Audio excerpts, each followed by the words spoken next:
2009 ജനുവരി പാലക്കാട് ജില്ലയിൽ ചെർപ്പളശ്ശേരിയിൽ നടന്ന കേസ്. ചെർപ്പളശ്ശേരി നഗരത്തിലെ ഒരു ഇടവഴിയിൽ രാവിലെ ഒരു സ്ത്രീയുടെ മൃതദേഹം. കഴുത്തിന് വെട്ടിയാണ് കൊലപാതകം. മൃതദേഹത്തിനടുത്ത് ഒരു പിഞ്ചു കുഞ്ഞ് കരയുന്നു. ഹൃദയഭേദകമായ കാഴ്ചകൾ. സ്വന്തം അമ്മയുടെ കഴുത്തുറത്ത മൃതശരീരത്തിനടുത്തിരുന്ന് കരയുന്ന കുട്ടി. ആ സ്ത്രീ ആരാണെന്ന് നാട്ടുകാർക്കറിയില്ല. ആരാണവർ? ആരാണ് കൊലപാതകി? എന്തിനിവിടെ ആ സ്ത്രീ എത്തി? പോലീസ് അന്വേഷണം ആരംഭിച്ചു. ആ സ്ത്രീ ഒരു തമിഴ്നാട്ടുകാരിയാണ്.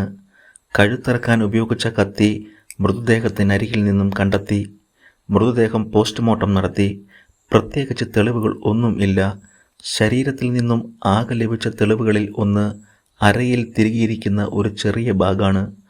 പണവും മറ്റും ഇടാൻ ഉപയോഗിക്കുന്ന ഒരു ചെറിയ തുണിസഞ്ചി കൊല്ലപ്പെട്ട സ്ത്രീയുടെ അരയിൽ തിരുകിയിരിക്കുന്നു.